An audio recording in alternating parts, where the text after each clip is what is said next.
Hello, everyone, and welcome back. We are at PlayStation Experience 2017. We are still broadcasting from Anaheim. We have a ton of content ahead, including The Forest. And I am joined by Michael and Guillaume from End Night Games. Hello, gentlemen. Welcome to the program. Hi, thank you. Justin's down there. He's looking good. Hi, buddy. Thanks, buddy. Hi, buddy. I'm excited about this particular segment, not only to have you guys on the show, but also because The Forest is a open world, very non-linear experience where players just survive. And that sounds like my jam. It sounds like the jam of a lot of people that like games that just let you go and don't put you on a leash. And I think you guys brought gameplay demo to show us. But as we get that queued up, tell me a little bit about what was the starting point, that like kernel that began The Forest? Or I should say an acorn that began The Forest. An acorn. Well, I guess it was heavily inspired by Minecraft. Just that, obviously, player freedom, and also that sense of when it first goes dark in Minecraft, and then it suddenly becomes this totally different experience where it's it's scary and all the zombies and things are coming out, and you got to fend them off. And I think we wanted to sort of take that idea, but do it in a really with really realistic graphics, and pour as much of the kind of cool effects and things into it as we could, and then base the game around that kind of experience. Kind of put your own spin on that one particular element that you really enjoyed. So what kind of makes it your own spin? What kind of makes the game? What are people going to be attached to when they start playing this? What's going to make people want to come back and play more? The name The Forest.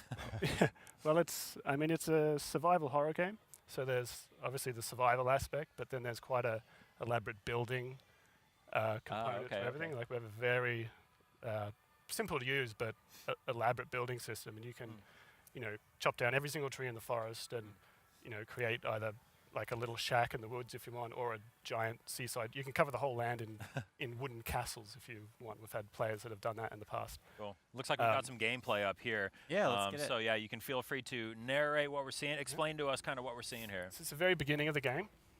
This is how you start. You start on a plane with your son next to you. So I'm gonna take a wild guess that this plane ride is not gonna end very well. For Well, the hero. things go bad pretty quickly. I've got a flight in a couple days. Don't do this. It's like watching Final Destination and then not wanting to travel anywhere. Yep, it can never go well for a video game airplane ride. But this time you get to survive. Oh, yeah. Okay, so that's the start of The Forest. Yeah. Oh boy, yeah. That's how you start. And then we get a little more setup here. That's where you get the beginning of the story. Whoa. What? So that's your son, and he's Mysterious character. yeah, What is going on, you guys? you pass out, wake up the next day. Are you serious? Come on, why would you do that to me? This is such a hard way to start a game. Oh man. Yeah, This well, is not what I was You're expecting. gonna tug at the heartstrings right away. Tired, hungry, and you don't know where you are. you don't know where your son's gone, obviously, but You told me this game was called The Forest. I thought we were going to like go for a nice stroll. There's like mystical sprites wafting about, and nope, it is brutal survival horror. no, there are parts of the forest that can be quite tranquil, and when you're not being harassed by anybody and you're just building, it's there. Does that time come? Yeah. So there are quiet moments. At the beginning of the game is pretty quiet, Okay. unless you get really unlucky. See how but, pretty it is. You're in a nice forest. It's You guys have warm. deceived me once. And I believe you guys have written that this game is largely like your childhood adventures in a forest if you threw in a bunch of crazy cannibals and really horrifying, life-threatening situations. Pretty much. Okay. Yeah. It's Super. that childhood ideal of just playing in a forest with your friends and running around with sticks and Yeah. making up adventures, and that's kind of the once you get into multiplayer, like that's literally what you do. You just run around with your buddies and Make a little and shack. do cool stuff. Yeah. It's like, The animation on that hatchet swing that you keep doing there, it looks super intense. How long did you spend trying to get that animation just right? Just that one. that was actually one of the first ones we put in. Like, Yeah? 'cause when we first put in the suitcases on the ground, and then we realized you should probably be able to break them open, right? So we put in the downward axe chop, and then it kind of worked pretty well Yeah. first time. So. So here's a question I often ask developers that come on and have open world experiences that they've been designing. How do you as a team manage that sort of spectrum between giving a player direction or helping them understand what they can do and not putting them on a leash and just having everything, the gameplay itself? I mean, where do you find that balance and how do you guys design around that?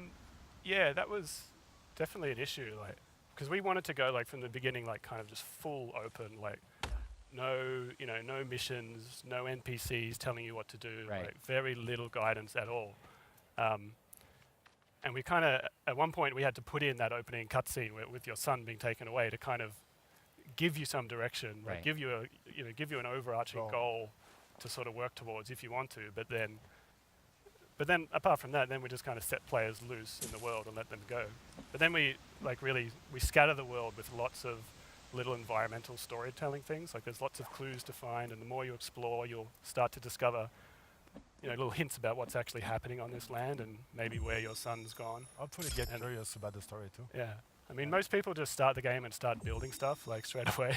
Yeah, And I see norm- we're getting into some building here right now. Yeah, so there Evans we just go. crafted himself a nice axe, Oh, nice.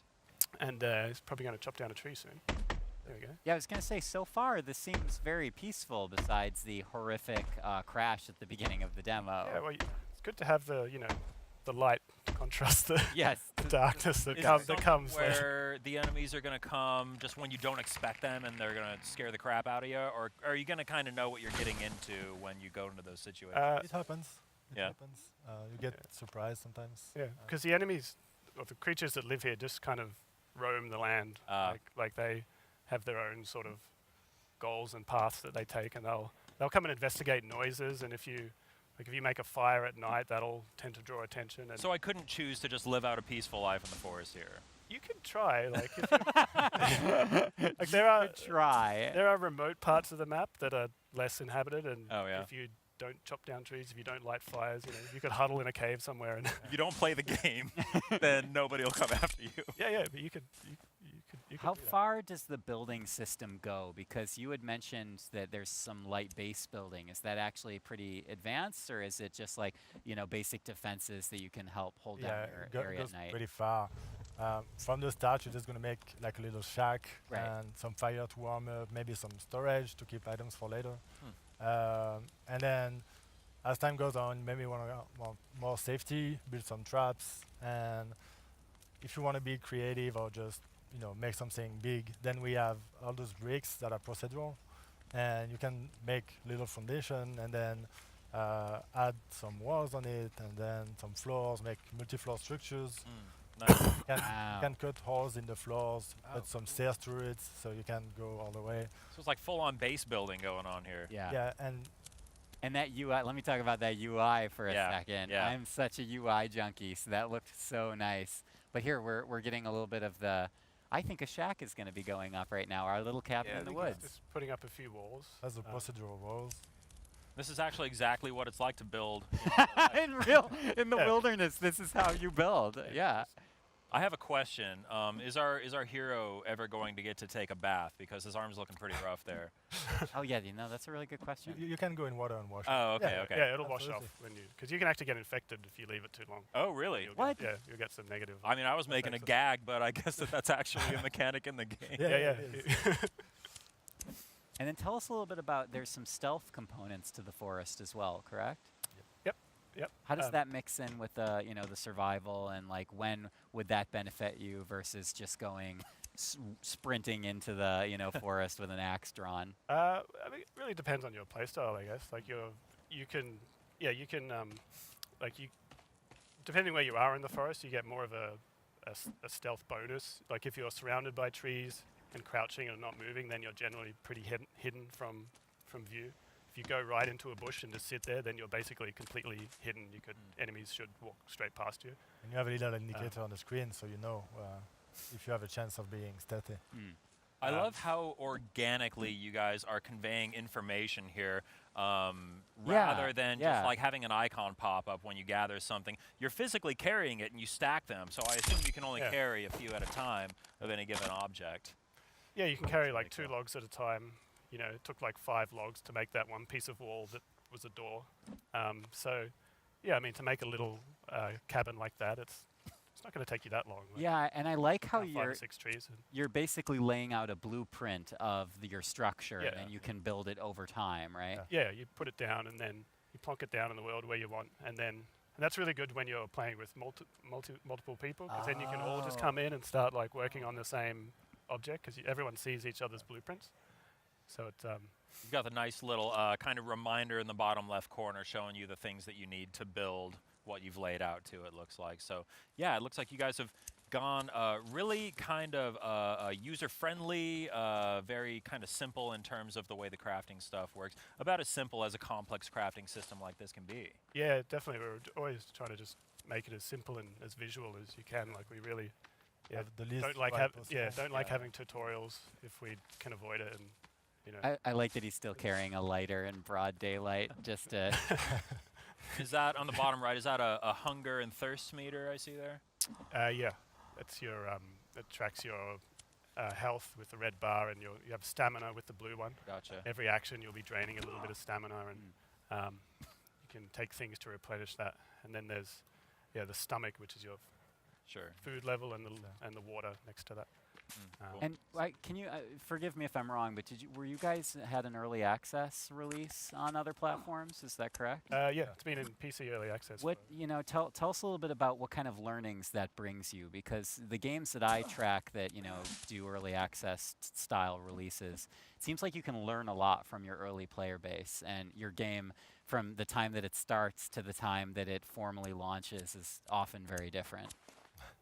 Yeah, it was a really learning experience for us, because once we released the early access back in 2014, and then it did quite well straight away, and we were like, because we were always sort of imagining we'd be done within 6 months to a year after that, and then we started setting these timers where it's like, okay, we'll release a patch in roughly every 3 weeks, and there's a timer in the game which tells you when the next patch is coming. Cool. So it kind of keeps us to a schedule and keeps the players from getting too upset about when the next update would be coming. but then that You're just being kind of transparent. yeah. Yeah. But then that sort of process, just like the game kept growing in popularity, and people just kept requesting all sorts of things they wanted to see, and we only had single player in the beginning, and everyone was calling for multiplayer, so we decided to put in co-op, which was a big change after. That's not just something that you can wander over and drop into your game, right? Well, we thought we could, but yeah, that's How big is the team? May I ask? well, I mean, there's Under 10 people. we're under 10 people at the moment. We're sort of the 5 full-time developers that have been working on it for the full 4 years, and then we've had quite a big outsourcing team. Awesome. I mean, Guillaume works from France, and me and Ben and Anna, who are the owners of the company, are based in Vancouver, and then our sound guys were in Australia, and we've had some contractors doing art and things like that over the years, and it's Are you guys It's a ever global able to get the operation. whole team together to catch up on things, or just to grab a drink? yeah. Normally when we go to shows like this, we'll fly people down, and then so once a year or so. Or for a barbecue, just get everybody together. Yeah, we've come across a nice little gathering area here. Maybe we could all meet up in the game here and grill up a rabbit or something. Tell us a little bit about that. When you said co-op, what kind of co-op are we talking about? Is it local? Is it online? How's it set up? It's online. Like one person hosts the game, and then other people join into his game. So it's just peer-to-peer. And it's, normally between 4 to 8 people Oh wow, is the sort of limit we have. that's still a lot. Yeah. Yeah. I mean, it's not supposed to be like a big kind of, battle royale between different camps or anything. It's more Yeah, like, yeah. Definitely not PvP, yeah. yeah, it's not designed as PvP. I mean, you could play it that way if you wanted to, but You can grief people. yeah, there's a lot of griefing that goes on. But yeah, the idea is you all crash on the same plane, so you'll have 4 people wake up instead of 1. Oh, I see. And then the game is exactly the same in multiplayer, even in terms of the story. Like you can play through the story content with I 4 see. people versus 1, and yeah, it's just the fun it brings from having other people because it really changes just the tone of the game. Whereas in single player, this is still the kind of idyllic part of it, but once it gets really scary, people say they don't like playing it. Yeah, I imagine that changes when you've got more people. Yeah, but then they say, but I play it with my husband in multiplayer, and we have a great time. So yeah. So we've got a just a makeshift spear that we've built here out of a stick, and I saw our player trying to kill some rodents with it earlier. Go hunting. And I think we missed that he had found a photograph or something, right, on the ground. Is that one of those environmental story cues you mentioned? Oh, right. Yep. Well, we'll see it later. Yeah. we have rabbits to hunt. We wandered past a like a rope going down into a hole in the ground, which we sadly walked right past. I was kind of hoping they would go down there so we would see what happened. Well, we might be able to go back there if we get enough time, because if we don't run into any enemies. Oh yeah, right here. Oh yeah. Well. So yeah, what's? I don't know, guys. This looks a little risky. We're doing it. All right, we're going. We're going down. There we go. Okay, get that later.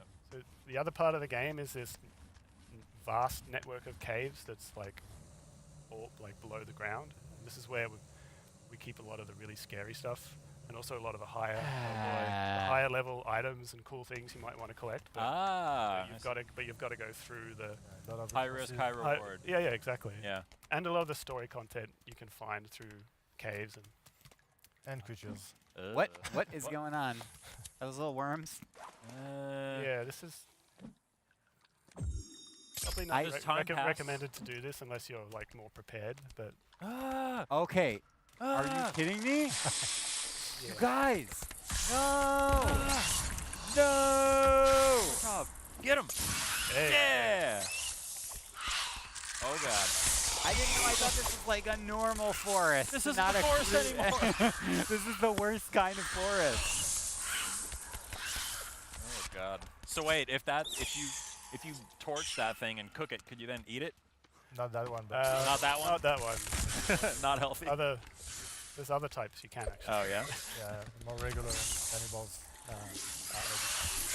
So when we first saw this thing, I saw our hero open up the crafting menu. Does time pass while you're crafting, or does that mercifully pause the game for you so you have a moment to collect your thoughts? No, there's no mercy in this game, clearly. In single player, yeah, it's going to pause the game. Oh yeah. In multiplayer, it's not possible, obviously, so it doesn't. And if you go in the harder difficulty modes, then it doesn't pause either. So you really got to go prepared into fights. Okay. So that didn't seem to be too happy of an ending for. Well, on that happy note of terrifying horrors and being hung upside down, it seems like. Yeah. Seems like the it doesn't end there. Like okay. No, certainly not. Before we let you guys go, do you have any parting words, or are you guys talking about when you would like to target a release date on PS4? We're targeting the second quarter of 2018. So we're coming up on it. Yeah. Yeah. So we're going to be PS4 Pro. All right. Excellent. Really excited to try and get it out there. I'm excited to be terrified. Yeah, totally excited and scared. Gentlemen, thank you so much for joining us on the program. Good luck to finish what it sounds like a long and terrifying journey in development. And everyone that is joining us, thank you guys so much for watching. We still have a lot ahead, so please stay with us. We are still broadcasting from PlayStation Experience 2017 in Anaheim, California. Do not go anywhere. Stay with us.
プレイステーション